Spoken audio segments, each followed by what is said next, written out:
자, 그러면 여러분들 궁금하실 텐데요. 자세한 추진 현황 국토교통부 공공기관 지방 이전 추진단 염광열 사무관님께서 발표를 해주시겠습니다. 여러분 큰 박수로 환영해 주시기 바랍니다.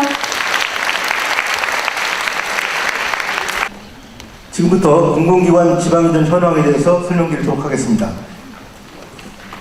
먼저 설명드릴 순서는 공공기관 지방 이전 사업, 두 번째로 울산 우정 혁신도시 현황, 세 번째로 금년도 이전기관 채용 계획, 이런 순으로 설명을 드리도록 하겠습니다. 먼저 공공기관 지방 이전 사업입니다. 여러분이 아시다시피 정부는 지역균형 발전을 위해서 수도권 소재 154개 공공기관을 지방으로 이전하는 사업을 추진하고 있습니다. 이전 지역은 10개 혁신도시 115개, 세종시에 20개, 개별 이전 19개 공공기관이 되겠습니다. 이전 인원은 총 46,000명으로서 혁신도시에 37,000명, 세종시에 4,000명, 개별 이전 5,000명이 되겠습니다. 면적은 10개 혁신도시 총 4,495만 제곱미터이고 인구는 27만 명, 주택은 9만 5천 호가 되겠습니다. 다음에는 추진 현황입니다. 여러분이 잘 아시다시피 금년도 3월 현재 154개 이전 대상 기관 중에 104개가 이전을 완료하였고 금년도 말까지 90%가 이전을 완료할 계획입니다. 나머지는 16년까지 단계적으로 이전을 완료하도록 하겠습니다. 부지 조성과 기반시설 건설도 100% 완료되었다고 보시면 되겠습니다. 다음은 혁신도시별 이전기관 현황인데요. 강원을 비롯해서 부산까지 10개 혁신도시가 분포되어 있는데 여러분이 살고 계시는 울산에는 석유공사를 비롯한 근로복지공단, 산업인력공단, 동서발전 등 9개 공공기관이 이전을 하였거나 이전할 계획으로 있습니다. 다음에는 울산 우정 혁신도시 현황인데요. 사업 개요를 보면 위치는 울산광역시 중구 우정동 일원이고 면적은 298만 4천 제곱미터, 인구는 2만 호가 되겠습니다. 주택 공급은 6,912호가 되겠고 부지 조성과 기반시설도 100% 완료되었다고 보시면 되겠습니다. 토지 분양도 83.5%가 분양되었습니다. 다음에는 울산 우정 혁신도시 조강도인데요. 쭉 여러분께서 살펴보시면 되겠습니다. 다음에는 일자리 창출 및 경제적 유발 효과인데요. 국토연구원의 발표에 의하면 2021년 이후 매년 3,071명이 인구 유입이 될 예정이고 일자리 창출 효과도 3,922명에 달할 것으로 조사되었습니다. 경제적 유발 효과도 7,590억 원이 앞으로 있을 것으로 조사되었습니다. 다음에는 금년도 이전기관 채용 계획입니다. 금년도 울산에 7개 근로복지공단을 비롯해서 석유공사까지 7개 기관이 금년도에 채용 계획이 나타나 있는데요. 세부적인 사항은 여러분이 가진 책자를 참고하시기 바랍니다.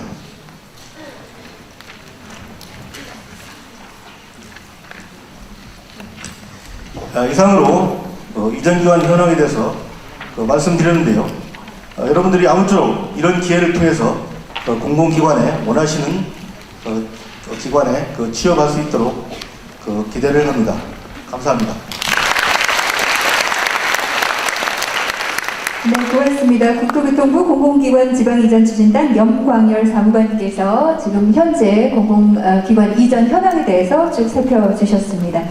자, 계속해서 아마 학생 여러분들이 가장 좀 궁금해하는 부분일 텐데요. 새로운 인재 채용 방법으로 도입되고 있는 직무 능력 평가에 의한 채용 방법에 대해서 한번 알아보는 시간을 갖도록 하겠습니다. NCS 기반 채용 방법이 되겠는데요. 한국산업인력공단의 김진실 팀장께서 소개해 드리겠습니다. 여러분 환영해 주십시오. 네, 반갑습니다. 방금 소개받은 한국산업인력공단 김진실입니다. 지금 이제 핫 이슈로 떠오른 이제 NCS에 대해서 오늘 설명을 드리겠는데요. 사실 NCS 이제 네이버나 이 검색창에 쳐보면 NCS 아니면 NCS 채용 쳐보면 그 기존보다는 많은 설명 자료가 사실은 있어요. 그러니까 기자들도 굉장히 좀 쉽게 설명을 했고, 또한 그 관련 전문 강사들이 그와 관련된 뭐 블로그나 카페 등에서 어떻게 채용을 하는지에 대한 설명 자료가 있긴 하지만, 그럼에도 불구하고 우리 청년들은 우리 친구들은 도대체 그러면 내가 그동안 쌓았던 게 무용지물인가? 라는 그런 의문이 있을 거고, 두 번째는 우리가 내가 그렇게 배워본 적이 없는데, 나는 직무 경험도 없고 일도 안 해봤는데 어떻게 직무 능력을 뽑는단 말이야? 짜증나, 이렇게 생각하실 수도 있고, 세 번째는 그럼 과연 어떤 게 어떻게 바뀐 거야? 기존은 어떻고 지금은 어떻게 바뀐다는 거야? 이런 의문점이 있을 거예요. 크게 이제 세 가지 먼저 설명을 드리면, 첫 번째, 그동안 쌓았던 게 무용지물인가? 이게 아니에요. 그동안은 아주 무분별하게 나도 뭐 어디를 갈지도 모르고 불안한 미래를 위해서만 무작정 스펙을 쌓다면, 앞으로는 NCS가 어느 정도 나침반 역할을 하겠다는 거예요. NCS에 나온 그런 능력들 중심으로 이제 스펙을 좀 취사 선택해서 뭐 집중할 건 좀 더 집중을 하고, 예, 그런 식으로 이제 하시면 될 것 같고요. 두 번째는 그럼 플러스 알파 능력. 난 직무 경험도 없고 일도 안 해봤는데 어떻게 하냐? 이것은요, 여러분들 꼭 이제 뭐 일을 안 했다 하더라도 내가 동아리 활동이나 아니면 팀 프로젝트나 아니면 연구회 활동이나 아니면 과제를 수행하는 데 있어서 어떻게 이 과제를 해결하기 위해서 본인이 노력했는지, 그런 거 중심으로 한번 차근차근 경험을 쌓으면 될 것 같습니다. 그리고 세 번째, 어떻게 그럼 바뀐단 말이야? 첫 번째는 입사 지원서가 예전에는 당신 신장이 어떻고, 체중이 어떻고, 혈액형은 어떻고, 취미는 어떻고,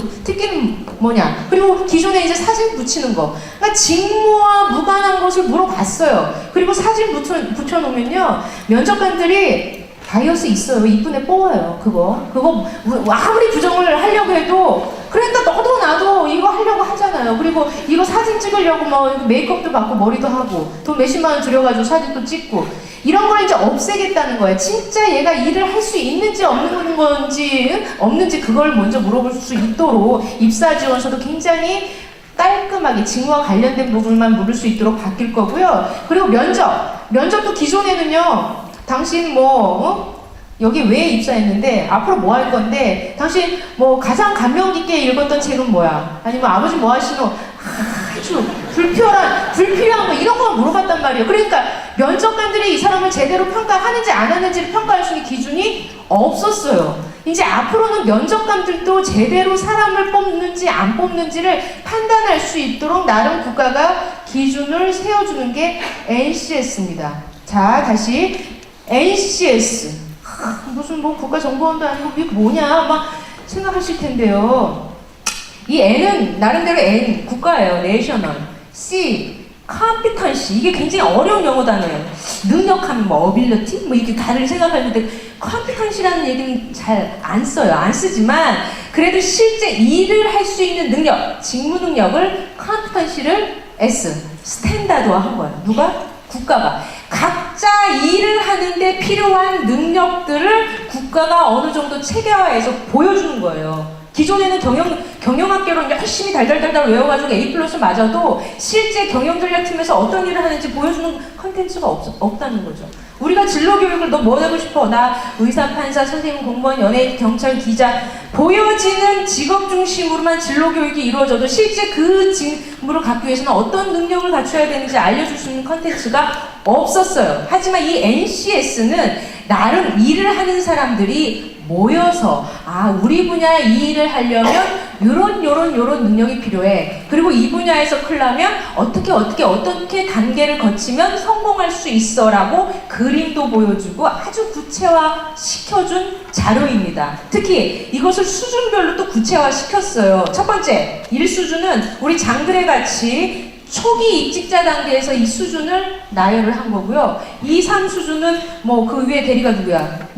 김동식 대리의 1수준 능력을 체계화한 거고, 그 다음에 천 과장은 한 4수준, 오호성 차장은 5 수준, 그 다음에 최저임금은 한 7, 8 수준으로 실제 일을 하는 사람들이 그것을 체계화시킨 내용이에요. 앞으로 그렇게 체계화시킨 NCS 갖고 학교에서도 그렇게 가르치라 그겁니다. 그동안은 학교에서 도대체 이 분야를 전공을 하면 이 분야 사람이 얼마큼 필요한지에 대해서 누구 하나 관심이 없었어요. 교수님들은 기존의 학문적인 체계에 의해서 전달하고 가르치는 데 좀 사실 신경을 썼죠. 과연 이쪽에서 이것을 배워가지고 어떻게 취업을 할 수 있고 이 분야에서 사람을 얼마큼 필요로 하는지에 대한 근거 자료가 딱히 국가 차원에서 제공한 게 없었지만 NCS가 이제 그 역할을 할 겁니다.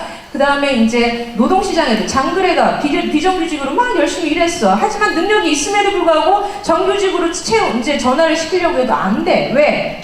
얘를 정확하게 평가를 해서 정확하게 보상을 할 수 있는 기준이 그간에는 없었어요. 하지만 이제 앞으로 NCS가 활성화되면 장그래가 요 영업 분야에서 어떤 능력이 있고 몇 수준인지를 명확하게 평가를 해서 앞으로 노동시장에서도 그 보상을 한다던가 임금 체계도 체계적으로 줄 수 있도록 전체적인 시스템을 만들려고 하고 있는 겁니다. 다시 오늘 이제 시간이 저는 굉장히 짧게 10분밖에 주어지지 않아서요. 좀 아쉽긴 한데요. 다시 한번 이런 기회를 만들도록 할게요. 왜 이게 도입됐는지 그리고 정확하게 어떤 걸 준비를 해야 되는지 중심으로 말씀을 드릴게요. 그간의 스펙추얼 굉장히 말을 했지만 스펙추얼을 해서 아무것도 안 보는 게 아닙니다.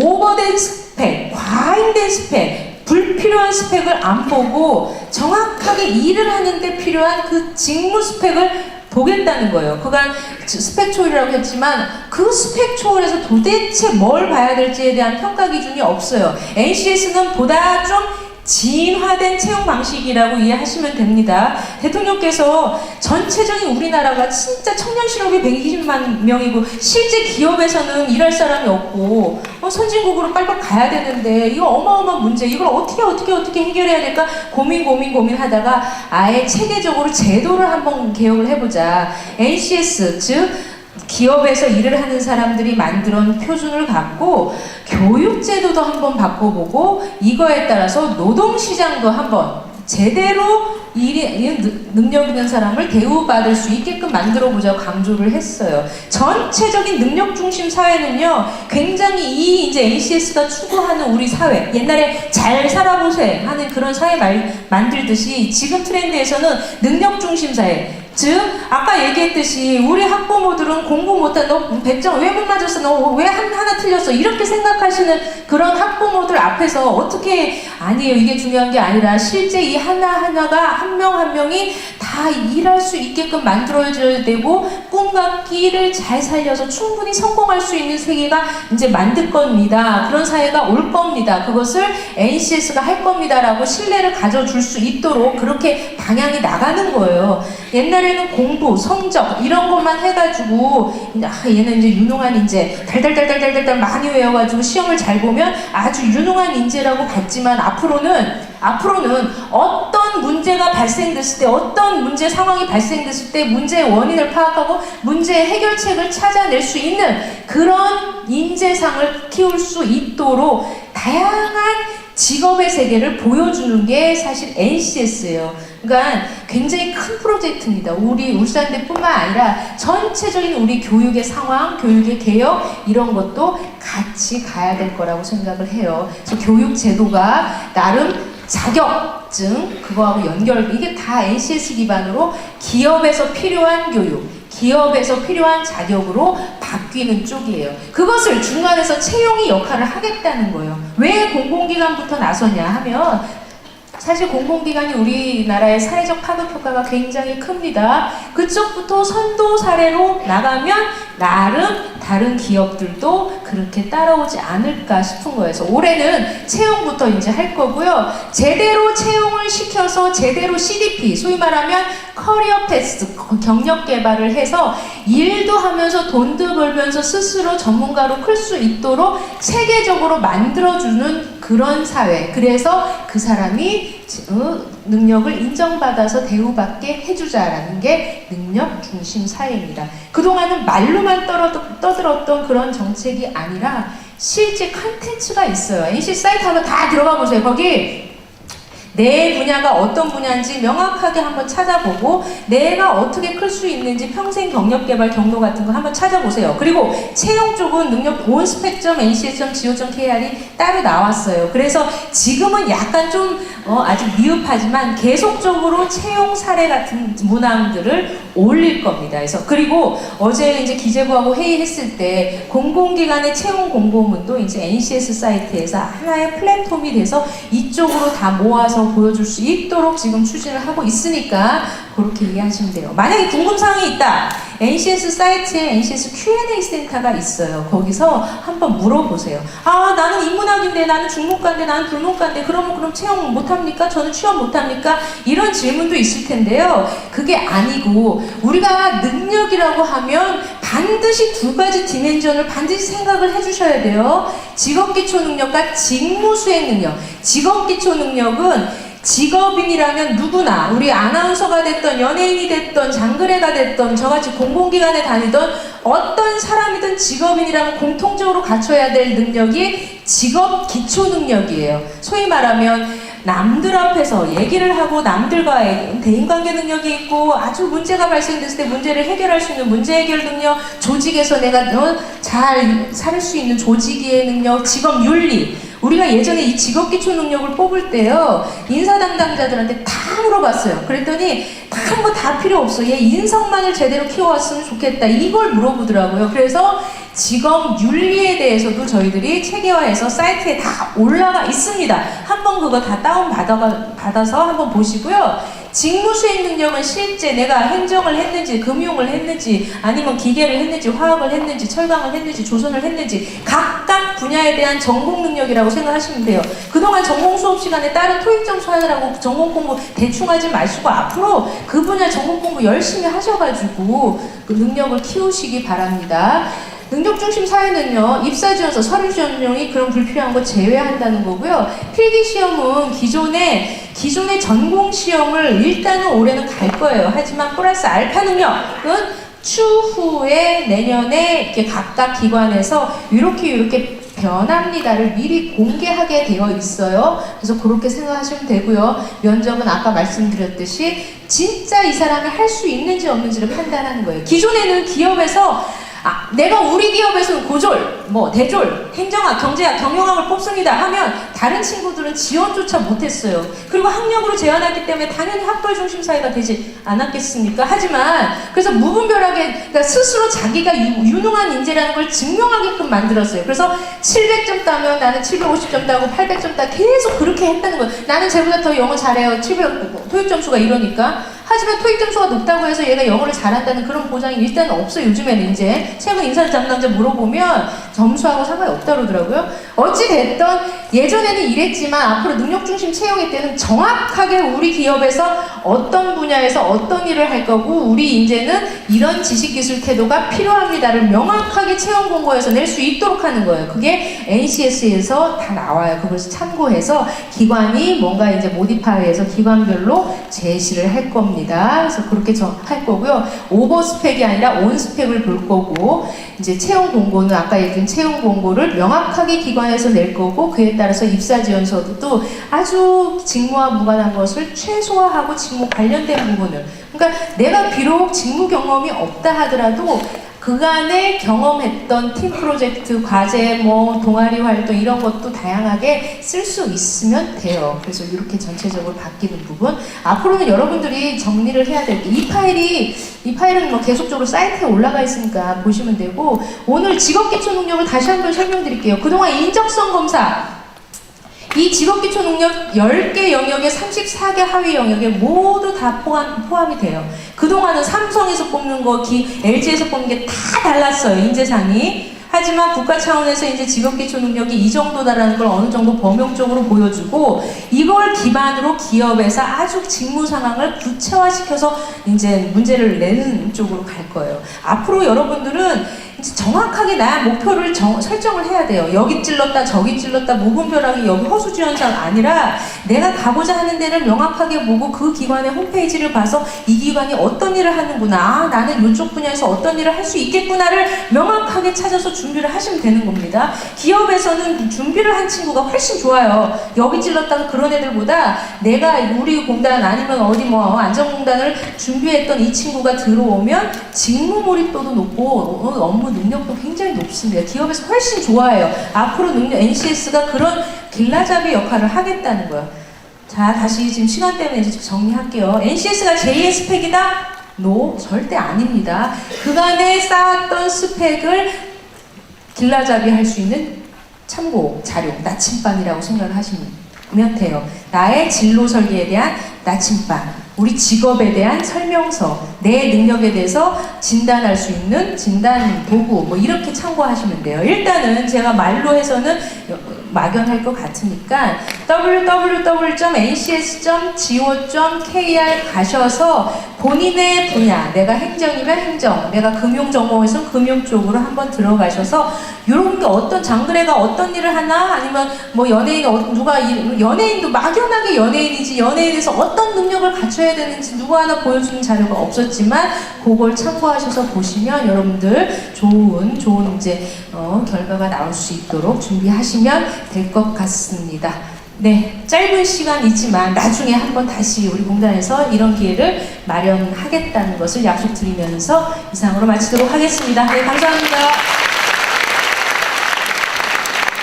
네, 약간 안개 속에 있는 게 NCS였던 것 같은데 정말 깨끗하게 정리를 해주셨습니다. 여러분, 김준실 팀장님께 다시 한번 큰 박수 부탁드리겠습니다.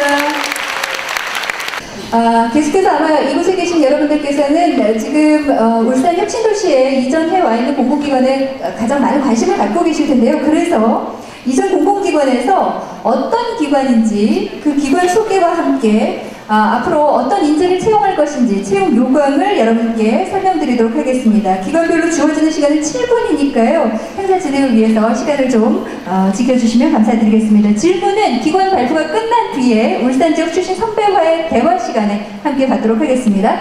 먼저 근로복지공단 발표가 있겠습니다. 홍미진 차장님께서 수고해 주시겠습니다. 여러분 환영해 주십시오. 예, 안녕하십니까. 오늘 이렇게 울산대에 와서 여러분들한테 저희 근로복지공단 채용 전형에 대해서 설명드릴 수 있게 돼서 대단히 좋게 생각합니다. 앉아있을 땐 잘 몰랐는데 일어서서 보니까 아주 복도에까지 많은 분들이 다 차 계셔서 이런 좋은 자리 마련해 주신 울산대학이나 유니스트 측에도 감사드리고요. 또 국토부에도 감사드리겠습니다. 예, 저희 근로복지공단 채용 전형에 대해서 일단 설명드리겠습니다. 예, 일단 NCS 설명 관해서 들으셨겠지만 앞으로 채용 전형은 그 소속 기관들이 원하는 인재를 채용하는 것이기 때문에 먼저 간략히 저희 공단이 수행하고 있는 사업에 대해서 먼저 간략히 설명을 드리겠습니다. 저희 근로복지공단은 여러분이 잘 아시는 뭐 건강보험, 국민연금과 마찬가지로 고용보험, 산재보험의 사회 4대 보험이라고 하는 것의 두 가지를 수행하고 있는 기관입니다. 저희는 산업재해보상법법 10조에 따라 설립된 기관으로서 산재보험을 적용하고 징수하는 업무와 또 산재 근로자들의 재활과 사회복귀 촉진하는 업무, 그 다음에 임금채권이나 퇴직연금처럼 근로자들의 복지를 증진하는 사업을 수행하고 있는 기관입니다. 저희 공단은 95년도에 설립이 돼서 99년에는 고용보험 업무를 저희가 위탁을 또 받아서 수행을 하고 있고요. 또 2010년도에는 산재의료원이라고 병원 사업을 수행하고 있던 기관과 통합을 함으로써 산하에 10개 병원과 의료 관련 연구소를 두고 있는 기관으로 지금 현재 진행되고 있습니다. 저희가 작년도 3월경에는 또 울산으로 이전해서 울산 혁신도시에서 현재 저희 공단 업무를 수행을 하고 있고요. 현재 저희 공단은 정원은 약 5,400명 정도의 정원으로 운영이 되고 있고 울산 혁신도시에 있는 본부에는 약 508명 정도가 근무하고 있고 전국에 걸쳐서 60여 개의 소속기관에서는 4,965명 정도의 인원으로 사업이 운영되고 있습니다. 저희 공단의 미션과 비전에 대해서 말씀을 드리면 저희 공단은 사회보험 업무를 수행하고 있는 기관으로서요. 미션은 사회적 위험으로부터 일하는 삶을 보호하고 미래의 행복한 권리를 지켜주는 희망 버팀목이 되고자 하고 있고요. 비전은 일하는 사람을 믿고 의지하는 세계 최고 수준의 사회보장 서비스 기관이 되고자 합니다. 핵심 가치로는 책임, 열정, 공감 세 가지를 중점적으로 추진하고 있고요. 저희 공단 지원하시는 분들은 이 부분에 중점을 두시고 여러 가지 자소서라든지 기타 자기 능력을 배양하시면 될 것 같습니다. 저희 공단의 인재상은 고객, 효율, 미래 세 가지를 축으로 해서 인재를 구성하고 있고요. 간략하게 말씀드리면 따뜻한 가슴으로 고객을 섬기며 끊임없는 자기개발로 전문성을 갖추고 창의와 열정으로 미래를 개척하는 사람을 필요로 하고 있습니다.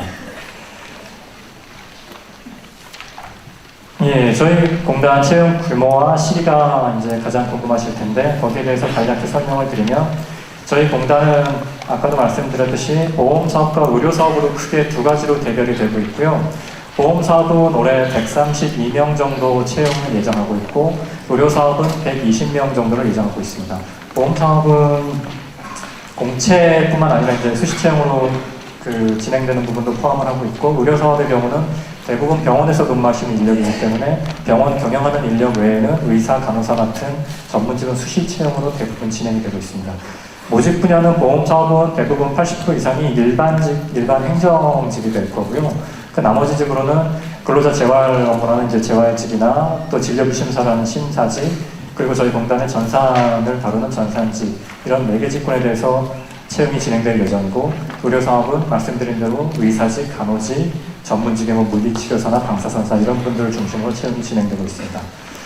보험 사업은 전국을 6개 권역으로 나눠서 그 권역에 주민등록이 있는 사람만 지원할 수가 있게 되어 있습니다. 저희가 지사가 전국에 흩어져 있다 보니까 이제 비연고지 근무를 방지하기 위한 대책인데요. 여기 이제 울산 소재 대학 분들은 아마 주민등록이 대부분 울산이나 부산권으로 되어 계실 텐데 부산, 울산, 경남권으로 저희가 채용을 진행하는 쪽으로만 지원을 하실 수가 있습니다. 그리고 배치를 받으실 때도 부산, 울산, 경남권에 약 10개 정도의 소속기관이 있는데 그쪽으로 배치를 받게 되실 겁니다. 그리고 저희 응시 자격은 일반직 같은 경우는 학력이나 경력에 아무 제한이 없습니다. 예, 그렇게 진행을 저희 채용하실 때 지원을 준비하시면 될 거고요. 저희 공단 같은 경우는 특별히 작년부터는 영어 점수를 전혀 보지 않고 있습니다. 그렇기 때문에 아마 올해도 영어 점수가 다시 부활하는 일은 없을 거고요. 또한 학점도 단순히 학점을 몇 점 대학 4년 동안 취득했느냐를 묻는 것도 없을 겁니다. 물론 이제 NCS 기반이기 때문에 필요로 하는 직무에 필요한 교육이나 경력에 대해서 저희가 가점이나 점수를 묻는 경우는 있을 수 있지만 단순히 그분이 4년 동안 대학을 다니면서 학점을 얼마나 취득했는지 여부를 묻는 그런 식의 학점 평가는 사라질 예정입니다. 예, 저희 근로복지공단 정규직 채용 절차는 일단 작년 14년도 가장 최근에 진행된 절차를 기준으로 설명을 드리자면 일단 인터넷 전형, 필기 전형, 면접 전형, 그리고 이제 최종 합격 단계 이렇게 4단계로 이루어져서 진행이 되고요. 인터넷 전형 같은 경우는 국어 능력이라든지 전산 능력, 워드 프로세서나 아니면 컴퓨터 활용 능력 이런 거 위주로 판단을 하게 되고 그 다음에 그분의 자기소개서나 역량 기반 지원서 등으로 평가를 하게 됩니다. 필기 전형은 직무 능력 시험이랑 인성검사로 평가가 될 거고요. 면접에서는 경험 면접과 토론 면접으로 진행이 되고 있습니다. 이 4가지 단계는 올해는 이제 NCS 기반으로 해서 전형적 이제 재설계가 돼서 추진이 될 거고요. 이제 NCS 기반에서 바뀌는 사항을 간략하게 말씀을 드리자면 3가지 이제 특징적인 부분으로 구성이 될 수 있을 텐데요. 첫 번째는 이제 NCS 기반 능력 중심 채용 시스템이 구축이 될 거고요. 그 다음에 일반적인 모든 기관에 맞는 평가 모델이 아니라 저희 공단의 각 직무에 맞는 핵심 직무 역량 평가 모델이 또한 개발이 예정이 되어 있고요. 그리고 아까도 말씀드렸듯이 오버스펙이 아닌 온스펙, 박스펙에 맞는 그런 스펙 초월 채용 시스템을 도입될 예정입니다. 입사 지원 단계에서는 개별적인 사람의 어떤 인적 사항이나 이런 부분의 기재는 최소화할 예정이고 직무 관련 역량을 평가할 수 있는 부분들에 대한 기재가 들어갈 거고요. 필기는 직업 기초 능력과 직무 수행 능력으로 평가가 될 예정입니다. 면접에서는 특정 직무에 관련된 사항을 던져주고 그분의 그 역할에 있어서의 역량을 평가하게 될 겁니다. 예, 저희 근로복지공단 채용 Q&A에 대해서 간단히 정리를 해봤는데 NCS 관련 내용은 우리 인력공단의 김재식 팀장님이 워낙 잘 설명을 해주셨기 때문에 추가적인 설명은 필요 없을 것 같고요. 저희 공단의 필기시험에 대해서 이제 문의하시는 분들이 많은데 어떤 전공 능력에 대해서 전공시험처럼 지식을 묻는 문제는 안 될 거고요. NCS 기반으로 바뀌었기 때문에 직업기초 능력과 직무수행 능력에 대한 역량을 평가하는 시험이 될 겁니다. 따라서 NCS 기반의 10가지 역량에 대해서 저희 공단 직무별로 평가하는 테스트가 구성이 될 거고요. 하나의 문제에 여러 가지가 복합돼서 나올 수도 있고 하나의 문제 해결 능력이라든지 이런 능력만을 묻는 문제도 출제될 가능성이 있습니다. 그리고 면접은 경험 면접이라고 해서 주어진 과거의 자신의 경험에서 우리가 필요로 하는 직무 역량을 평가할 수 있는 그런 경험 면접과 또한 토론 면접을 통해서 다른 사람들과의 공감이나 이해 능력 이런 걸 물을 수 있는 주제에 대한 토론을 통한 능력을 평가하는 또 하나의 토론 면접이 진행될 것이고요. 예, 이상으로 이제 저희 공단의 채용 관련 내용에 대한 안내를 마치겠습니다. 앞으로 이제 저희 공단이 4월이나 5월경에 채용 공고가 나갈 예정으로 지금 추진 중인 게 있고요. 아마 임용은 7월이나 8월 중에 될 예정으로 추진 중에 있습니다. 여기 오신 많은 분들이 그때 다시 볼 수 있게 되기를 저희도 바라고 있고요. 저희가 이제 지역인재 채용 개선 확대를 위해서 올해 인터넷 전형에서는 가산점을 지역인재들에게는 5점을 드릴 예정이고 최종 합격 인원의 3% 정도는 지역인재로 채용할 예정이니까요. 여기 계신 분들의 많은 지원 바라겠습니다. 감사합니다. 네, 고맙습니다. 근로복지공단이 과연 어떤 가치를 갖고 어떤 일을 하는지 뿐만 아니라 또 어떠한 채용 절차를 거쳐서 지역인재들을 채용하게 될지까지 아주 자세하게 말씀을 해주셨습니다. 4, 5월에 공고가 나면 얼마 안 남았으니까요. 많은 관심 기울이시기 바라겠습니다. 계속해서 한국동서발전입니다. 조한규 차장께서 발표해 주시겠습니다. 여러분 환영해 주시기 바랍니다.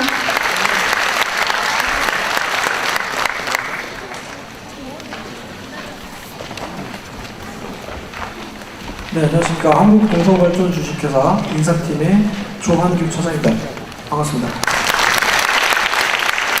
오늘 이 자리에서 울산대에서 여러분에게 저희 회사를 소개하고 채용 유감을 소개할 수 있게 돼서 상당히 영광으로 생각합니다. 감사합니다. 먼저 제가 사실 이 발표의 요청을 받고 상당히 혼란스러웠어요. 왜냐하면은 아직 저희 회사가 2015년도에 몇 명의 인원을 공채로 채용할지 아직 확정이 안 된 상태입니다. 그래서 우선은 저희 회사에 대한 소개 위주로 저희가 진행을 하고 그 다음에 앞으로 작년도 채용 절차를 좀 소개하고 2015년도에 어떻게 좀 바뀔지 그 정도 선에서 저는 발표를 마칠 수밖에 없는 상황인 것 같습니다. 그 점에 대해서는 좀 상당히 안타깝게 생각하고 있습니다. 저희 회사 그 작년도 6월에 울산 혁신도시로 이전해가지고요. 현재 지금 본사의 모습을 사진으로 한번 담아봤습니다. 올해 이번 발표의 목차를 간단하게 알려드리면은 저희 회사 소개, 그 다음에 국내 발전 산업 현황과 우리 회사, 그 다음에 발전회사별 2014년도 재무 현황, 그 다음에 2014년 채용 현황 및 2015년 채용 업데이트에 대해서 간략하게 소개를 해드리겠습니다.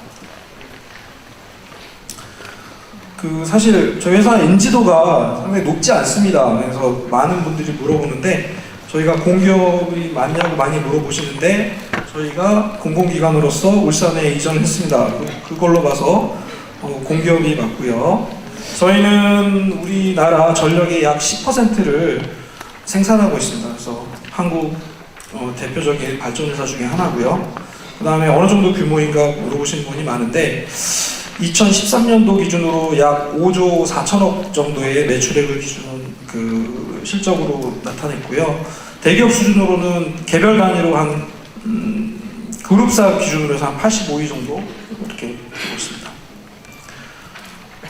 저희는 이제 전기를 생산하니까 전기는 일반 상품처럼 보이지가 않습니다. 그리고 저장할 수도 없고요. 그렇기 때문에 보이지 않는 전기 생산하고 홍보도 좀 조용하게 하고 그렇기 때문에 좀 인지도가 낮은 것 같습니다. 하지만은 이 전기가 없으면은 모든 산업이 돌아가지 않기 때문에 저희는 나름 파워풀한 산업을 하고 있다고 생각하고 있습니다. 그 잘 모르시는 분이 많을 것 같은데요. 원래 저희가 한전이었습니다. 근데 2001년 4월 2일 날 전력산업 구조 개편이 되면서 그 한전에는 발전 기능이 없습니다. 그래서 6개 발전 회사로 쪼개졌는데 그 한수원이 수력과 원자력을 중심으로 그 발전을 하고 있고요. 나머지 5개 발전사가 화력 발전 위주로 지금 구성이 되어 있습니다. 그래서 저희도 그 화력 발전사 중에 하나인 한국동서발전인데 요즘에 화력 발전을 하게 되면은 RPS라는 제도가 있기 때문에 일정 부분 신재생 에너지는 또 의무적으로 그 활용해서 발전을 해야 되는 의무를 가지고 있습니다.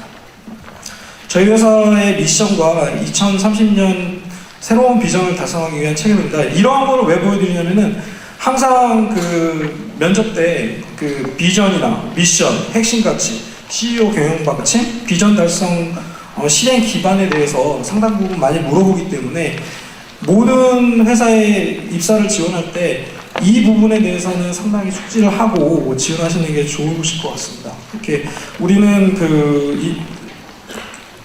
저희 회사 미션은 We Make Energy for Happiness고요. Most Valuable Power Company를 지향하고 있습니다. 우리 회사의 사업은 일단 주력이 국내 발전 사업입니다. 그 다음에 신재생 에너지는 아까 소개했듯이 RPS 의무량이 있기 때문에 열심히 또 추진하고 있고 해외 발전 사업도 추진하고 있습니다. 그 다음에 또 저희가 그 주 원료로서는 해외에서 유연탄을 많이 수입하고 있습니다. 그렇기 때문에 해외 자원 개발 사업도 하고 있고요. 그 다음에 또 사회적 기업으로서 그 국가 정책에 적극 동참하고 있습니다. 그래서 학력 철폐라든지 중소기업가의 동반 성장을 위해서 열심히 노력하고 있습니다.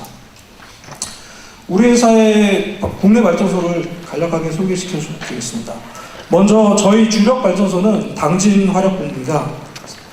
약 4,000메가와트의 규모고요. 현재 그 바로 옆 부지에 신당진 발전소를 또 짓고 있습니다. 그래서 2,000메가와트급의 발전소가 추가되면은 약 6,000메가와트급의 거의 세계 최대급의 화력 발전소가 탄생하게 됩니다. 그다음에 일산, 호남, 동해에 약 소규모의 발전소가 있고요. 울산 남부에도 저희가 중유와 LNG를 연료로 하는 화력 발전소가 또 있습니다. 저희 회사의 해외 사업은 현재 총 7개국, 9개 사업을 운영하거나 개발하고 있습니다. 그래서 미국에 보면 이제 캘리포니아, 그 다음에 뉴햄프셔 쪽에 발전소가 있고요. 그 다음에 자마이카에서는 자마이카 전력공사의 지분 40%를 인수해서 경영에 같이 참여를 하고 있습니다. 그 다음에 현재 괌에도 괌 카브라스 발전소가 있습니다. 괌전력청에 80메가와트급 기저 발전소가 있는데 거기에 OMM 사업도 하고 있고요. 그 다음에 현재는 또 주력으로 좀 개발하고 있는 부분은 인도네시아의 칼셀이라고 칼리만탄 섬에 200메가와트급 유연탄 발전소를 또 짓고 있습니다. 그래서 그게 이제 완공되면은 조금 더 세계적인 전력 회사로 나아갈 수 있을 것 같습니다. 2014년도 상반기 재무현황 뭐 거의 비슷합니다. 한수원은 저희가 제외를 했고요. 규모가 다르기 때문에 거의 비슷한 규모로 이제 보시면 될 것 같습니다. 저희 이 발전소별 그 설비 점유율인데 5개 화력 발전소가 거의 10% 정도로 비슷한 규모를 보이고 있습니다. 2014년도 신규 채용 현황입니다. 저희가 청년 인턴, 고졸 인턴, 사회 형평적 채용, 시간 선택제 이렇게 다양하게 그 구분해서 채용을 했고요. 청년 인턴 같은 경우는 약 90명을 뽑았고 수료 인원의 약 85%를 전환하는 그런 채용 절차를 거쳤습니다. 그 다음에 작년도 마지막으로 이루어진 청년 인턴 채용 절차는 1차 필기, 2차 필기, 1차 면접, 2차 면접, 그 다음에 최종 합격 이렇게 구성이 됐고요. 1차 필기에서는 전공시험과 한국사 시험을 봤습니다. 2차 필기에서는 직무적성 검사와 인성 검사를 했고요. 1차 면접에서는 상황 면접, 토론 면접, 외국어 면접을 진행했고요. 2차 면접에서는 인성 면접, 경영진 면접을 해서 1배수만 넘긴 다음에 신체 검사와 신원조회에서 그 이후에 최종 합격자를 발표했습니다. 물론 신체검사와 신원조회에서는 떨어진 분이 한 분도 없었습니다. 네. 채용 우대 사항에 대해서 간략하게 안내를 드리겠습니다. 우선은 저희 목표를 어느 정도 설정하고 있습니다. 여성에 대해서는 한 15% 정도, 그 다음에 장애인 3%, 취업보호 대상자가 9%, 비수도권 인재는 30%를 저희가 목표로 하고 있고요. 특히 울산 지역 출신에게는 최종 학력 기준으로 해서 필기 전형의 3% 가점을 저희가 부여를 하고 있습니다. 작년도에 저희 총 채용 인원의 약 11% 정도가 울산 지역 출신 분들이 합격을 하셨습니다. 이거는 이제 작년도 채용의 특징인데 거의 사실은 NCS랑 저는 비슷하다고 생각을 해요. 근데 앞으로 바뀔 거는 자기소개서 내용에 대해서 이런 검증은 없습니다. 왜냐하면 입사 지원서 자체가 상당히 구체적으로 바뀌기 때문에 그 작성 과정에서 허수 지원자가 많이 줄 걸로 저희는 예상하고 있거든요. 그래서 앞으로는 자기소개서 검증은 없을 것 같고요. 그다음에 필기 전형은 저희가 또 그 전문적인 발전 사업자이기 때문에 전공 지식에 대해서 좀 평가를 해야 될 것 같고, 인성과 직무 적성 검사는 NCS 기반으로 전환이 될 것 같습니다. 면접은 약간 NCS 기반의 기법을 가미해서 거의 비슷한 상황으로 진행이 될 것 같습니다. 저희가 또 학벌 학점 입사 지원서에 지원하는 적는 난이 아예 없습니다. 그 점에 대해서는 염려 안 하셔도 되고요. 토익 점수는 작년까지는 아예 적는 난도 없었는데 저희가 아직 내부 검토는 좀 더 필요한 상황이지만 미니멈 리퀘어먼트는 지금 설정을 하려고 하고 있습니다. 왜냐면은 서류 전형에서 거론 절차가 없기 때문에 한 기술직은 토익 700점, 사무직은 한 800점 정도 생각은 하고 있습니다.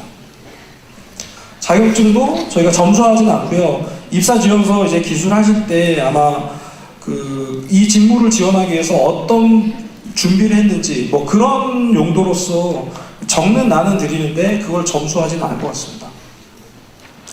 그 다음에 청년 인턴 이런 경험 이런 것도 좀 넣으실 수 있는 그런 난은 저희가 드리겠지만은 그걸 점수하거나 그러지는 않습니다. 2015년 채용 업데이트는 아까도 모든 기관이 아마 따라갈 건데 NCS 기반으로 전환이 될 거고요. 그거를 위해서 지금 상반기 중에 지금 현재 준비 중에 있습니다. 그래서 상반기 중에 채용 모델을 개발을 완료하고 저희가 하반기에 저희 회사 채용 홈페이지라든지 공기업들이 알리오 공시를 많이 하는데요. 그곳에다가 공시를 해서 입사 지원자들께서 항상 보실 수 있고 미리 저희 회사에 대해서 파악을 해서 채용 지원하실 수 있도록 저희가 공개를 할 예정입니다. 이상으로 한국동서발전의 발표를 마치겠습니다. 도움이 되고 계시죠? 네. 이번에는 2014년에 취업에 성공한 지역 선배님들을 모시고 취업 준비는 어떻게 했는지, 그리고 취업하는 과정은 어땠는지 성공 사례를 들어보는 시간을 갖고자 합니다. 먼저 취업하신 선배님들이신데요. 저희가 또 시간이 계속 흐르고 있는 관계로 7분 시간을 지켜주시면 감사드리겠습니다. 먼저 역시 한국동서발전 순서가 되겠습니다. 이현우 대리께서 수고해 주시겠습니다. 선배님이십니다. 큰 박수 부탁드립니다. 네, 안녕하세요. 한국동서발전에서 근무하고 있는 이현우라고 합니다. 반갑습니다. 네, 앞서 저희 사장님께서 자리에 배석해 계셨는데 저는 굉장히 긴장을 했어요. 사장님 옆에서 발표라는 걸 한 번도 해본 적이 없기 때문에. 근데 지금 다행히 퇴장을 하셔가지고 편하게 진행하도록 하겠습니다. 일단 저는 여러분과 같이 울산대학교에서 공부를 했었고요. 졸업을 하고 한국동서발전에 입사를 했습니다. 취업 성공이라고 할 수는 없고요. 제가 취업을 어떻게 준비를 했고, 그리고 앞으로 여러분들이 취업을 준비하면서 어떤 전략을 가지고 구성을 해야 되는지 간단히 설명을 드리도록 하겠습니다. 네, 먼저 순서는 제 소개 먼저 드리고요. 앞서 설명드렸다시피 어떻게 준비를 했고 그에 따르는 전략 부분에 대해서 설명드리도록 하겠습니다. 네, 저는 울산대학교 건축공학 공상학번으로 입학을 했습니다. 군 휴학 2년 했고 일반 휴학 2년 하고 총 9년 동안 대학교 생활을 했던 것 같습니다. 네. 여러분 미소를 짓죠? 여러분도 네, 남자분들은 대부분 저같이 아마 과정을 겪을 겁니다. 오히려 더 시간이 길어질 수 있겠고요. 그리고 11년도에 한국동서발전에 입사를 했습니다. 그리고 지금 현재는 본사 감사실에서 근무 중에 있습니다. 제가 취업 준비할 당시에는 소위 말하는 스펙, 토익, 그리고 학점, 입사 지원서에 분명하게 쓰기들이 있었습니다. 지금 현재는 여러 회사들이 이런 스펙을 초월한 입사 전형을 이제 선택하고 있는데요. 굉장히 좋은 방식이죠. 그렇지만 제가 말씀드리고 싶은 것은 취업이 다가 아니라는 거. 영어 공부를 하기 위해서는 토익은 해야 돼요. 영어 문법이라든지 그리고 단위, 어휘 선택에 따라서 자기의 영어 능력이 좌지우되니까 학점 또한 해야 됩니다. 저희 한국동서발전 같은 경우도 전공시험을 치는데요. 그것은 모두 학과 공부에서 나오는 겁니다. 그렇기 때문에 입사 지원에 단순히 숫자를 명기하지 않는다고 해서 이 두 가지를 소홀히 하시면 안 될 거예요. 그리고 제가 일반 유학 2년 동안 하면서 했던 것은 이제 호주에 워킹 홀리데이를 갔다 왔고요. 물론 지금이 아니면 모든 선배들이 똑같이 얘기를 할 거예요. 지금 대학교 때 외국을 안 나가면 그만큼 좋은 경험들을 많이 못 하실 거예요. 물론 안 좋게 보시는 분도 많은데 저는 권장을 해드리고 싶어요. 워킹 홀리데이든 뉴질랜드든 캐나다든 어디든 필리핀이라든. 그리고 제가 취업 준비를 하면서 가장 중점적으로 봤던 사항은 스터디입니다. 학교 내에 보면 이제 스터디 그룹들을 형성을 해서 여러분들이 구성을 하고 있을 거예요. 분명히 준비하시고 있는 분들도 있겠지만 지금 안 하고 있다면 지금 오늘 저녁에라도 가가지고 스터디 그룹을 형성을 하든지 아니면 그룹 형성되어 있는 부분에 참여를 하시길 바랍니다. 그 뒤에 취업 전략 부분에서 좀 더 상세하게 설명을 드리겠습니다. 그리고 국가에서 지원해주는 이런 전공 관련해서 교육들이 굉장히 많습니다. 특별하게 교육비를 내고 교육을 받는 부분은 별로 없고요. 정부에서 지원해주는 것들은 특히 제일 좋은 부분은 뭐냐?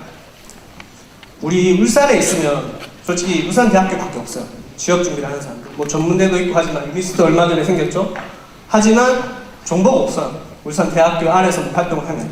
하지만 이런 외부 교육을 통해서 수도권 대학 그리고 이제 부산 지역의 대학들 하고 이제 여러 학생들하고 교류를 하는 게 참 좋은 것 같더라고요. 여러분들이 이렇게 전략을 꾸미는 데 따라서 전체적으로 보셔야 될 게 한국 동서발전뿐만 아니라 죄송합니다. 침이 많으네요. 긴장을 했지만. 크게 봤을 때 필기라는 면접이 있어요. 필기는 답이 있습니다. 기출문제 있죠. 그다음에 인터넷 카페라든지 이런 데 보면 정보들이 올라가요. 그것들을 공부하시면 돼요. 하지만 면접, 앞서 설명드렸다시피 스터디. 이 면접이라는 것은 당연하게 되는 것은 말이에요. 말솜씨. 그런 것들을 이제 실전과 같이 경험할 수 있는 기회들을 많이 만드셔야 돼요. 그러니까 일반적으로 면접하면은 전공, 그냥 토론, 영어, PT 뭐 이렇게 나눌 수도 있겠는데 그런 것들을 실전과 같이 연습을 하면 면접도 크게 도움이 될 겁니다. 그래요. 그 스터디도 앞서 설명드렸다시피 우리 학교 내에서 하는 건 좋아요. 근데 거기서 국한되지 말고 제가 빨간색으로 표시했지만 지방대 우리는 이 지방대를 극복해야 됩니다. 그렇게 하기 위해서는 수도권 학생들이 어떤 생각을 가지고 있고 어떤 정보를 가지고 있는지 그걸 빨리 캐치해내고 뺏어와야 돼요.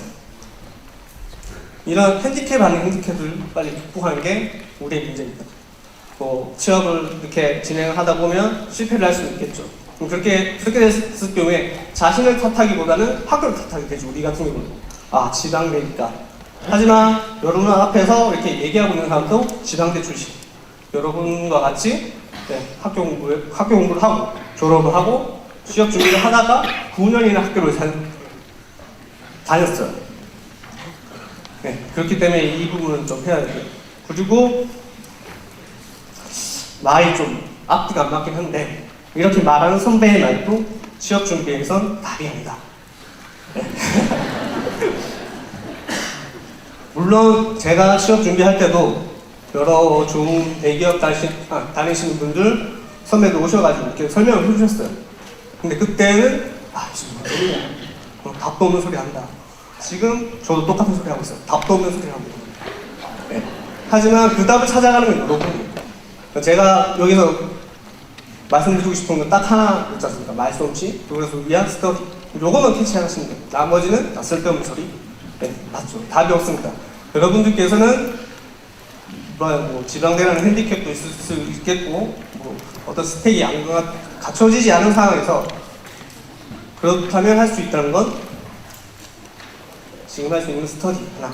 저는 그거 하나만 가지고 지금 오늘 발표를 마치도록 하겠습니다. 네, 감사합니다. 고맙습니다. 한국성서발전 이현우 대리님께서 네, 이렇게 좋은 말씀을 해주셨습니다. 답이 없다고 하셨는데 답이 나온 것 같은데요. 도움이 되셨죠? 네, 충분히 도움이 되셨을 것 같습니다. 네, 감사드리고요. 계속 이어서 선배님들의 이야기 듣겠습니다. 한국산업안전보건공단의 안정원 대리께서 발표해 주시겠습니다. 여러분 큰 박수로 환영해 주시기 감사드리겠습니다. 안녕하십니까. 저는 잠시 제 자기소개를 하자면 저는 울산대학교 건축공학과를 이제 작년에 졸업하고 현재 안전보건공단 울산지사에서 근무하고 있는 안정원 대리입니다. 아까 발표하신 분이 제 선배님인지 이제 방금 알게 되었어요. 이렇게 처음에 이제 제 자기소개를 하고 저는 먼저 대학을 다닐 때 1, 2학년 때만 해도 제가 그냥 대학 생활만 즐기고 있었습니다. 그래서 3학년이 되었을 때 너무 1, 2학년이 빨리 지나간 것 같은 거예요. 그래서 마냥 미래에 대한 두려움 이런 것이 이제 3학년 때부터 시작되었어요. 그러면서 어떻게 직업을 내가 하고 싶은 일을 정해야 될까라는 고민을 그때부터 하기 시작했습니다. 그런 그 고민을 하는 도중에 저는 제 전공을 너무 좋아해서 전공을 살리고 싶었고 여러 경험 도중에서 공공에 위한 활동을 통한 뿌듯함과 보람찬 있잖아요. 이런 두 가지를 해서 공공기관에 입사를 목표를 정했습니다. 건축과 관련된 공공기관은 정말 많잖아요. 하지만 그 많은 것을 다 준비할 수 없어서 저는 딱 제가 가고 싶은 몇 가지만 정해서 준비를 했습니다. 이렇게 준비하는 과정 중에서 대학생활 중 이제 본격적인 준비를 했습니다. 이제 처음에는 어떻게 준비할 줄 몰라 여러분처럼 당황을 많이 했어요. 그렇지만 일반적으로 필기 시험에는 뭐 외국어와 한국사는 반드시 들어가니까 3학년 때부터 이렇게 준비를 시작했습니다. 또한 컴퓨터 활용 같은 경우에는 제가 엑셀을 정말 잘하고 싶은 욕심에 저 스스로 공부를 했고요. 또 전공을 살리기 위해서는 이제 국가기술 자격증을 통해서 오히려 기초적인 단어나 이런 거에도 좋은 도움이 됐습니다. 또 일반적으로 많은 것을 타겟을 잡지 않았기 때문에 지원하려는 공공기관에 대한 관심으로 뭐 인재상이나 회사의 목표 이런 거는 일반적으로 다 알고 있었고요. 또한 뉴스 같은 경우에도 뭐 네이버 실시간 뉴스 뜨면 바로 보고 제가 일어나면 어떻게 일어났지 하는 그런 궁금함을 대학 때부터 가지고 있었어요. 또 국가기술 자격증 이런 거 공부할 때도 대학생활이랑 이제 병행을 하다 보니까 졸업과제를 하면서 뭐 진짜 주경야독으로 공부를 직무를 위해서 준비를 했습니다. 이렇게 준비를 하는 과정에서 제가 이제 작년에 안전보건공단 채용형 인턴이 공고가 떴어요. 서류 전형을 이제 처음 보는데 직무 수행 계획서인 거예요. 자기소개서가 아니라. 또한 저희 공단에서는 스펙초월로 이제 뭐 학점이나 학교에 관한 사항을 하나도 작성을 안 했습니다. 그래서 제가 준비했는데 과연 왜 아무것도 안 쓰지 하고 처음엔 당황을 했어요. 그렇지만 이제 직무 수행 계획서 작성을 또 시작을 해야 되잖아요. 이번에 직무 수행 계획서 작성할 때 많이들 어려워하셨을 거예요. 저도 작성을 하는데 너무 어려웠는데 과연 저는 내가 회사에 도움이 되면 무엇을 준비해야 할까라는 것을 중점으로 준비를 했습니다. 그 준비를 하고 이제 서류 전형을 합격한 뒤에 필기 시험을 준비했는데 이제 서류 전형에서 작성하는 뭐 토익이나 뭐 한국사 이런 것은 다 필기 시험에서 다 잘 나오더라고요. 이렇게 인적성 같은 것도 작년 같은 경우에는 전부 다를 준비를 했는데 이제 올해는 NCS 전형이라서 오히려 더 집중적으로 준비하실 수 있을까 생각됩니다. 또한 저도 아까 말씀하신 선배님처럼 이제 면접 심사를 할 때 면접 스터디를 했어요. 또 스터디가 정말 어떤 자세로 면접을 임해야 될지 이런 걸 서로 봐주니까 정말 많이 도움이 됐습니다. 또한 미리 저는 안전공단이 제가 입사하고 싶은 곳 중 하나였기 때문에 안전기사를 미리 준비를 통해놨고요. 이렇게 면접 심사장에 갔는데 저는 거의 인성 면접 위주로 준비를 했어요. 근데 막상 가니까 전공 면접이라고 하는 거예요. 저는 준비를 하나도 안 했는데. 그래서 막상 들어갈 때까지 진짜 하나도 대답 못하고 나오겠다라는 불안함을 좀 자신감 없이 들어갔습니다. 근데 면접을 볼 때 제가 학교 생활 때 공부한 거랑 자격증을 공부했을 때 내가 본 내용을 그대로 물어보시는 거예요. 나오면서 자신 있게 대답하고 나오면서 학교 생활 열심히 한 거 대해서 이때 처음으로 뿌듯함을 느꼈습니다. 이렇게 면접 심사까지 합격을 하고 인턴을 하게 되었는데 저희 공단도 인턴이 채용형 인턴이잖아요. 70% 전환을 하기 위해서는 이제 산업안전보건법 시험을 치는데 동기와 함께 독서실 다니면서 법시험 치고 기술 지원 등 업무를 하면서 내가 어떤 성과 보고서를 했는지 작성을 하고 인턴 생활을 집중했습니다.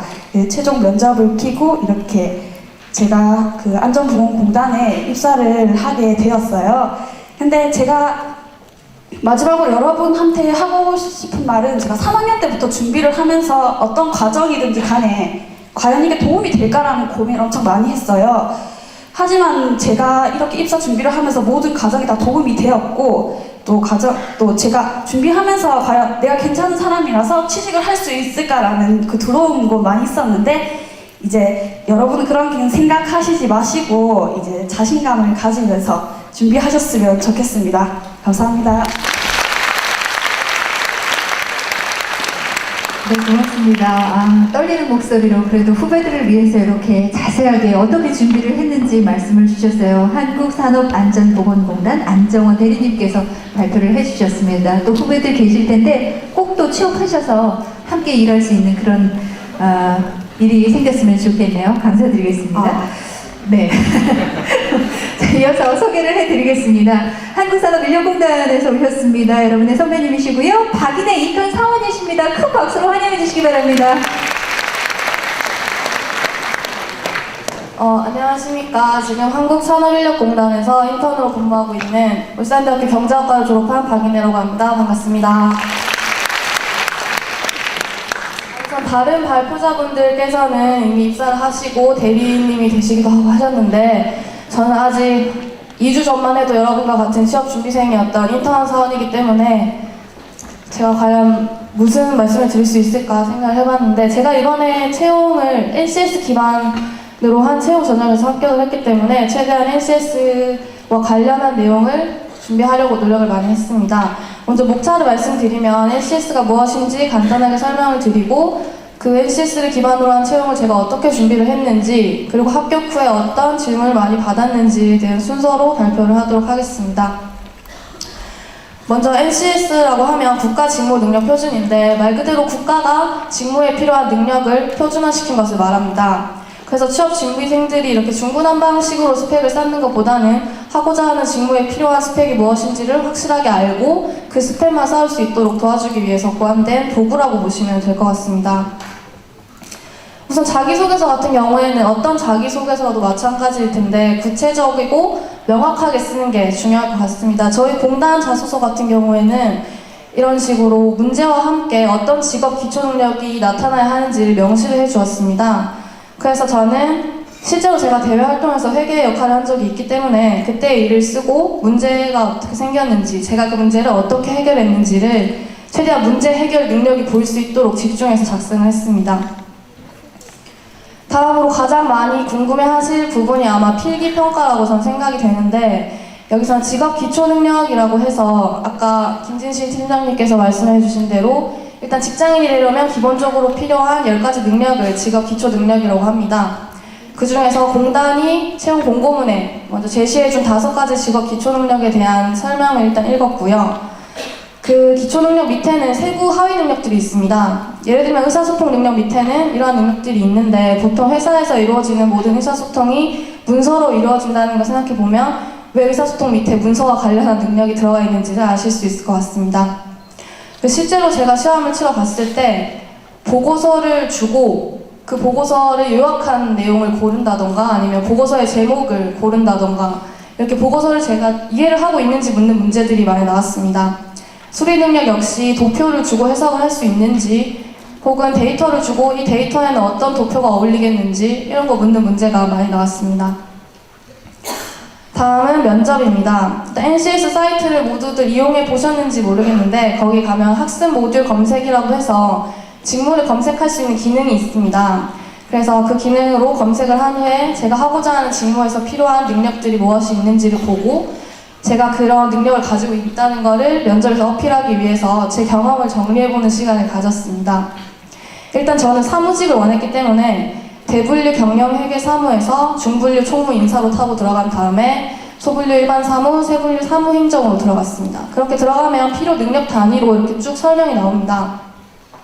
저는 작년에 실제로 공공기관에서 인턴을 해봤던 경험이 있기 때문에 그때 경험을 생각하면서 실제로 제가 문서를 작성했던 거, 데이터를 관리했던 거, 또 회의를 지원하고 보안 교육을 받고 이랬던 모든 경험들을 쭉 정리를 했습니다. 면접에서 어떻게 하면 조금 더 잘 표현을 하고 어필을 할 수 있을지를 생각해보고 면접에 임했던 것 같습니다. 면접은 다대다로 이루어졌고 또 저 역시 이런 기초적인 지식이 없이 들어갔기 때문에 좀 인성 면접이 많지 않을까 생각을 했는데 확실하게 직무 수행 능력을 보는 질문들이 많이 나왔습니다.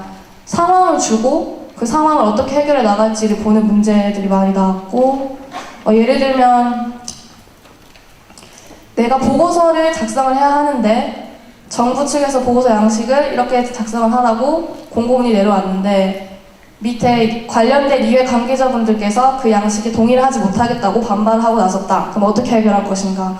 이런 식으로 상황을 제시하고 해결하는 방법을 묻는 그런 질문들이 많이 나왔습니다. 지금 취업시장에서 NCS가 화두인 만큼 제가 LCS 기반 채용 전형에 합격을 했다고 하면 가장 많이 묻는 질문이 어떻게 공부하면 되냐고 묻기도 하는데 제가 드리고 싶은 말씀은 이게 사트나 흠해처럼 뭔가 시험을 지칭한 단어가 아닙니다, LCS는. 그래서 반복 학습을 통해서 암기를 하고 그렇게 공부하는 것이 아니라 이 세상에 있는 모든 직무에 필요한 능력들을 정리해 놓은 직무 사전이라고 보시면 될 것 같습니다. 그렇기 때문에 내가 하고자 하는 직무를 찾아서 거기에 나와 있는 설명대로 내 지식과 커리어를 쌓아 나가는 게 NCS 기반 채용 전형을 준비하는 가장 올바른 방법이라고 생각됩니다. 그리고 스펙추얼이라는 단어가 주는 오해 때문에 생기는 것 같은데 특히 여기서 말하는 스펙이 모든 스펙을 말하는 것이 아니고 직무와 상관없는 불필요한 스펙을 말합니다. 그래서 보통 예를 들어서 제가 금융권 입사를 준비해서 금융권 관련한 자격증을 따고 만약에 인턴을 했다. 그러면 그 스펙들이 다 무시당하는 것이냐? 그게 아니고 그분은 오히려 NCS 기반 전형에서는 굉장히 큰 메리트를 가지고 시작하실 것입니다.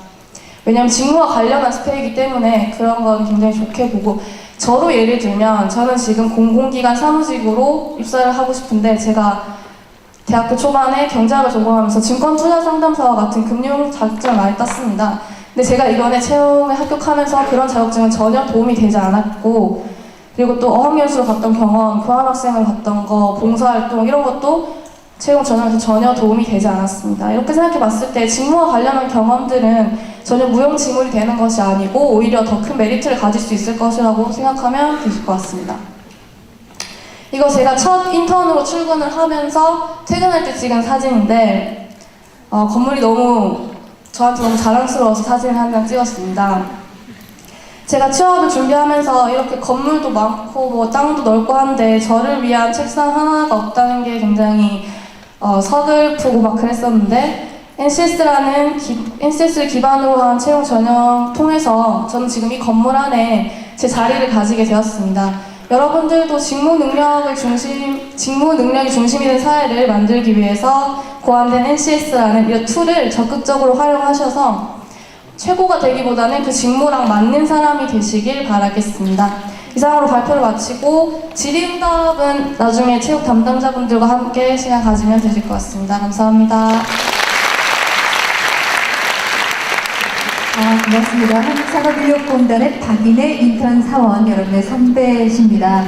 2주밖에 안 됐다고 했는데 스피치 교육을 마치 받은 것 같은, 네, 어쩜 이렇게 말씀도 잘하시는지 모르겠어요. 네, 쏙쏙 들어오는 준비 과정이었습니다. 아마 가장 따끈따끈한 그런 성공 사례가 아닐까 싶은데 기억해 주셔야 될 것 같습니다.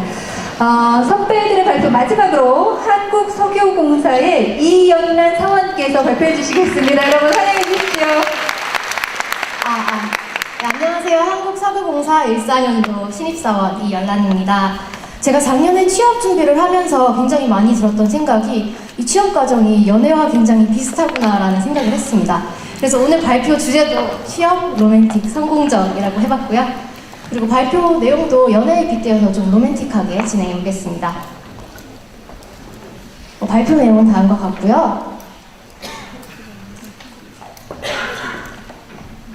네, 그 많은 회사들 중에서 왜 제가 석유공사를 선택하게 됐는지에 대해서 먼저 말씀드려야 될 것 같아요. 우리 이상형을 고를 때 어떤 기준이 있잖아요. 외모나 뭐 성격 이런 것처럼 취업을 할 때에도 마찬가지라고 생각합니다. 왜냐면 내 기준에 맞지 않는 사람을 만나면 행복한 연애 과정을 이룰 수가 없겠죠.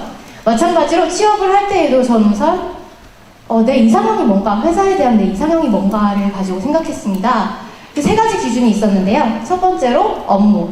저 업무 같은 경우에는 좀 어릴 적부터 국가에 공헌할 수 있는, 사회에 공헌할 수 있는 그런 일을 하고 싶어 했고요. 기업 문화는 안정적이되 너무 보수적이지는 않은, 그리고 회사에서는 업무에 집중할 수 있지만 또 개인의 사생활도, 개인 생활도 존중받을 수 있는 그런 분위기를 원했습니다. 마지막으로 연봉은 뭐 엄청 욕심 들진 않았고요. 뭐 적당히 받을 수 있는 정도면 되겠다라고 생각을 했어요. 그렇게 생각을 하니까 이 세 가지 기준에 부합하는 회사들이 대부분 공기업이더라고요. 그럼 그 공기업 중에서도 왜 하필 석유공사였냐를 말씀드려야 될 것 같아요. 석유공사의 매력, 굉장히 많은 매력이 있지만 제가 빠진 첫 번째 매력은 바로 해외 사업이 많다는 점이었습니다.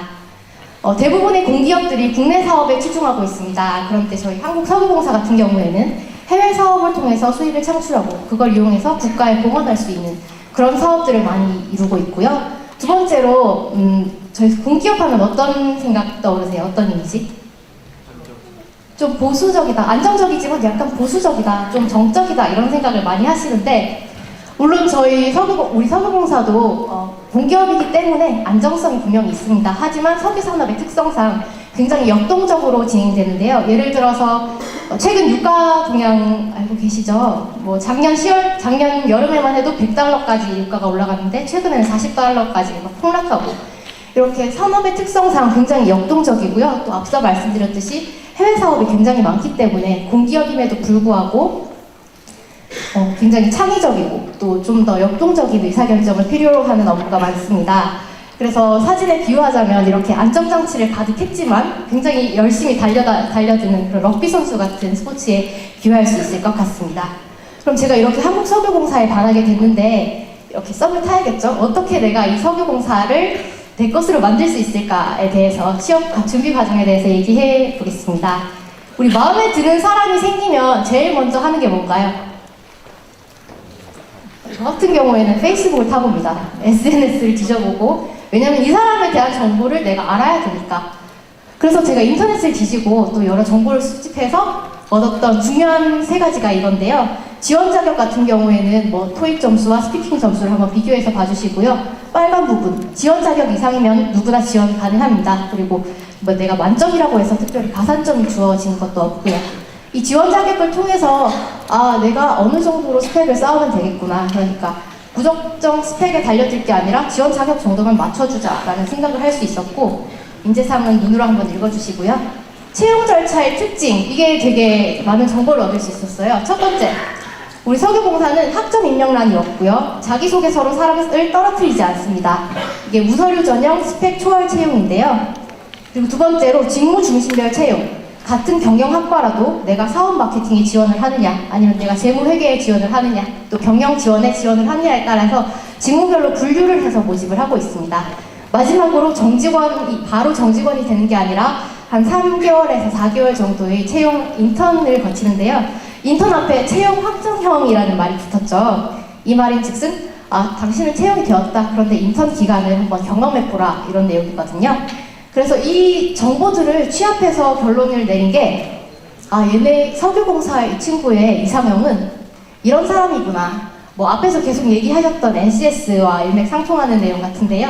스펙보다는 실무 능력이 있고 또 얕고 넓게 아는 것보다는 좀 직무에 대해서 깊이 아는 사람. 마지막으로 물론 교과서에 있는 지식 굉장히 중요합니다. 하지만 이 지식을 실제 현장에 적용할 수 있느냐를 보는구나를 알 수 있었습니다. 왜냐하면 앞에 토익 점수랑 토익 스피킹 점수 약간 비교해 보실래요?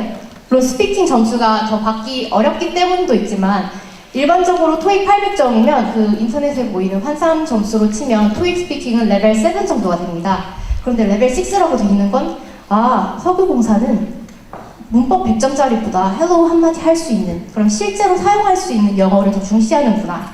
여기에서 제가 이제 스펙을 쫓기보다는 내가 실제로 영어를 좀 사용할 수 있게 외국어 자원봉사를 한다던가 영어 수업을 통해서 이제 영어 회화 직접 사용할 수 있는 그런 능력을 기르려고 노력을 했고요.